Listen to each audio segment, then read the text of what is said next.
안녕하십니까. 저는 농협 강원지역본부 연합사업단에서 근무하고 있는 한완희 차장입니다. 오늘 설명드릴 내용은 정부에서 사업을 하고 있는 그 수급사업 중에 하나인 채소가격 안정제 사업에 대해서 설명드릴 건데요. 채소가격 안정제 사업은 이제 참여 농업인에게 일정 수준의 가격을 보장하는 제도라고 아주 간략하게 설명을 드릴 수가 있고요. 채소가격 안정제 사업에 참여를 하시게 되시면 먼저 농업인께서는 소득 안정이라는 이제 큰 그 과제를 이루실 수가 있으시고요. 농산물 가격이 하락할 때 최근 그 5년 동안의 그 도매시장 평균 가격의 약 80% 수준을 보존 기준 가격이라고 하는데, 보존 기준 가격을 보장받으실 수가 있습니다. 이에 더불어서 다양한 방법으로 안정적인 소득을 보장받으실 수가 있으십니다. 또한 그 정부의 그 수급 안정 측면에서 보면 개혁 물량의 50% 이내에서 출하 조절 의무를 지고 있는데요. 주산지협의체라는 의결 기구의 결정에 따라서 어떤 그 출하 중지라든가 출하 조절, 출하 의무 등을 이행을 하시게 되면 전체적인 가격 안정을 도모하는 그런 목적으로도 본 사업이 수행이 되고 있습니다. 채소가격 안정제 사업의 그런 수급 대책을 추진하기 위해서는 어떤 그런 재원이 필요합니다. 그 재원을 채소가격 안정제 사업에서는 수급안정 사업비라는 이제 용어를 쓰고요. 그 표에서 보시는 바와 같이 정부, 지자체, 농협, 농업인 이 공동으로 분담해서 사업을 추진을 하고요. 그리고 그 사업비가 남았을 경우에는 전액 다 그 분담 비율별로 환급을 하고 있습니다. 채소가격 안정제 사업에 참여할 수 있는 품목은 지금 앞에 나와 있는 7개 품목인데 배추, 무, 양파, 마늘, 고추, 그리고 겨울 대파, 고랭지, 감자 해서 총 7가지 품목 중에서 강원도에서는 총 3가지 품목인 배추, 무, 고랭지, 감자 이렇게 채소가격 안정제 사업을 추진을 하고 있습니다. 본 사업은 보통 그 자동차 보험과 상당히 이제 비교를 많이 하고 있습니다.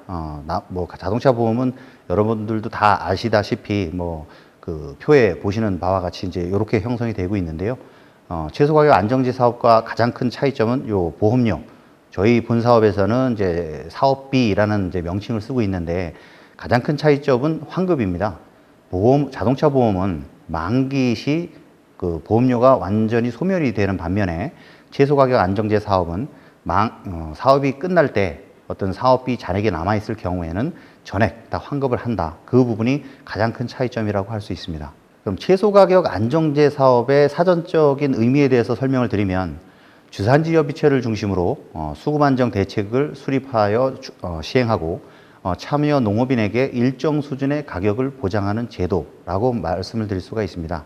다시 한번 설명을 드리면 채소가격 안정제 사업은 계약 재배를 전제 조건으로 하고 주산지협의체라는 그 심의 의결기관을 두고 농업인을 조직화하여 사전적 수급 대책을 추진합니다. 또한 그 농업인분들께서는 출하 조절 의무를 지시고요. 그리고 수급 안정 사업비를 조성하여 일정 가격을 보장받는 제도라고 함축적으로 말씀을 드릴 수가 있습니다. 그러면 그 재배 농업인들이 본 사업에 참여하기 위해서는 어떻게 해야 되느냐? 어려운 절차는 없고요. 그냥 관내 농협에 사업 참여 신청을 하신 이후에 과거와 마찬가지로 그 계약 재배 약정서를 작성을 하시고, 이와 더불어 채소가격 안정제 사업의 그 추가 약정서를 작성을 하시면 됩니다. 그리고 사업에 소요되는 사업비의 20%를 납부하시면 본 사업에 참여를 하실 수가 있으시고요. 이 채소가격 안정제 사업의 그런 용어에 대해서 몇 가지만 좀 말씀을 드리겠습니다. 품목별로 일정 수준의 기준 가격을 보장하여 가격 하락 시에도 참여 농업인의 안정적인 소득이 보장이 됩니다. 아까 설명드린 바와 같이. 근데 여기에서 이제 저희들이 사전적 의미가 되게 중요한 부분이 2개가 있습니다. 기준 가격, 그리고 보존 기준 가격이라고 있는데, 기준 가격은 그 가락 도매 시장의 평균 가격이라고 생각을 하시면 되고요. 배추, 무, 겨울 대파는 순기 단위, 그러니까 열흘 단위의 가격을 적용을 하고, 나머지 품목인 마늘, 양파, 고추, 감자는 분기별 그 평균 가격으로 적용이 됩니다. 그리고 거래 가격은 매일매일의 그 경락 가격의 등급별 물량 비율을 이제 곱한 금액인데요. 요 부분은 쉽게 가중 평균 가격이라고 생각을 하시면 되고, 특이 5%, 상위 35%, 그리고 중위 40%, 하가 20%, 이렇게 이제 적용을 해서 일자별 가중 평균 가격이 적용이 된다. 이렇게 이해를 하시면 되실 것 같습니다. 그리고 이제 보전 기준 가격은 뭐냐? 아까 말씀드린 바와 같이 기준 가격은 과거 5개년치의 평균 가격입니다. 그 가격의 80%에 해당하는 금액이 보전 기준 가격이고요. 그리고 그 가격의 60%한 금액이 최저 기준 가격입니다. 요 가격이 왜 중요하냐면 가격차 보전 시 보전 기준 가격 이하로 거래 가격이 떨어졌을 경우에는 고 보전 기준 가격 이하로 가격 차액을 지원을 받는다. 단 최저 기준 가격을 한도로 가격 차액을 보전을 받는다. 이렇게 이해를 하시면 되실 것 같습니다. 한 가지 좀 어려운 부분이 있는데요.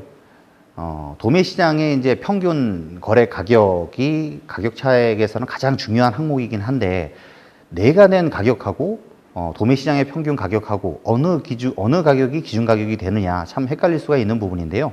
본인이 낸 가격은 중요하지 않습니다. 제일 중요한 부분은 그날의 도매 시장, 그 가락 시장의 평균 가격이다라고 이해를 하시면 되실 것 같습니다. 그리고 그 출하 정지 가격 보전은 뭐냐라고 이제 질문하시는 분들이 상당히 많으신데요.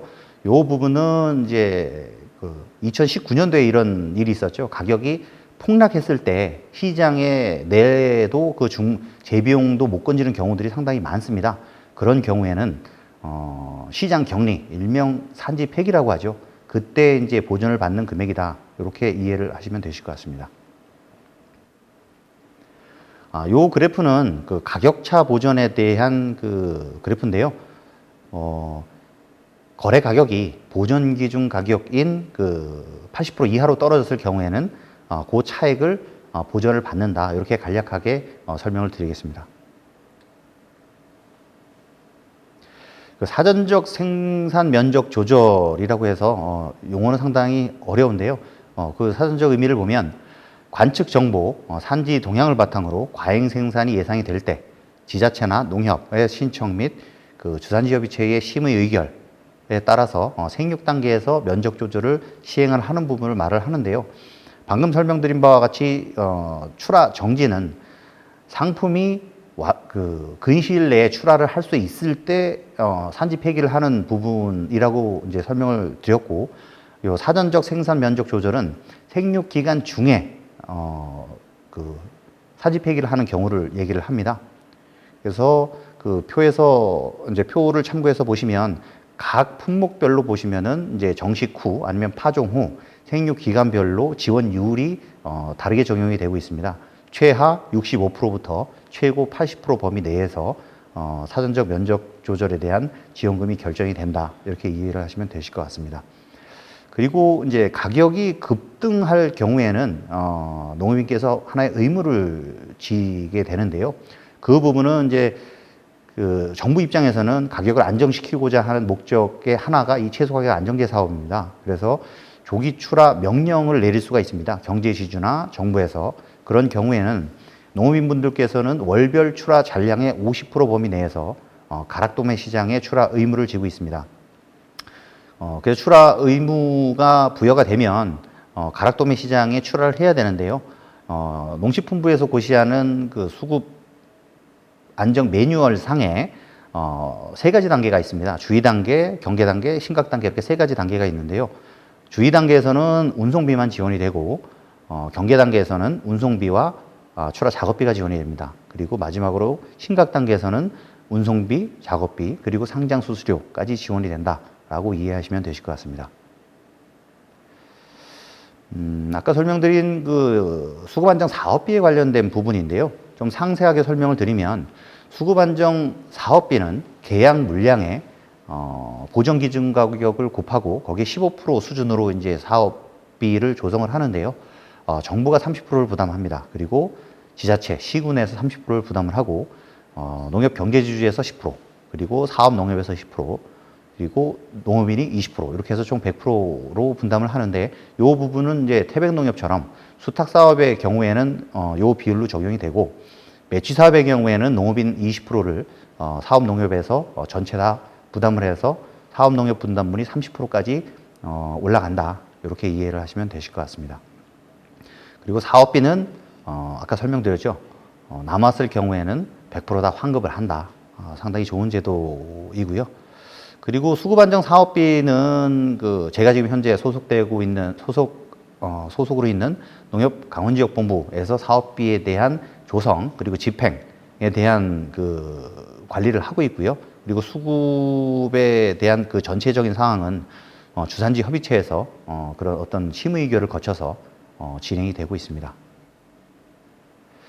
그러면 이 주산지 협의체는 뭐냐? 주산지 협의체는 채소가격 안정제 사업을 추진하기 위한 하나의 의결 기구입니다. 그래서 채소가격 안정제 사업을 추진하기 위해서는 주산지 협의체가 반드시 조성이 돼야 되고요.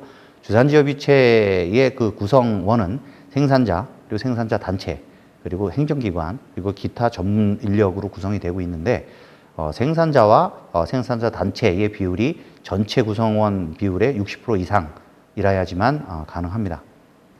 그리고 주산지협의체의 그런 역할은요, 수급안전 대책을 이제 수립하고 그리고 사업비의 관리, 집행에 대한 전권을 가지고 있고요. 그리고 채소가격 안정제의 추진 관련 주요 사항과 수급사항 점검 그리고 사전적 자율적 수급안정 대책 추진 등 요 전반에 관한 심의 의결에 관한 권한을 가지고 있는 기구다라고 이제 이해를 하시면 되실 것 같습니다. 예, 이상으로 채소가격 안정제 사업에 대한 설명을 마치겠습니다. 감사합니다.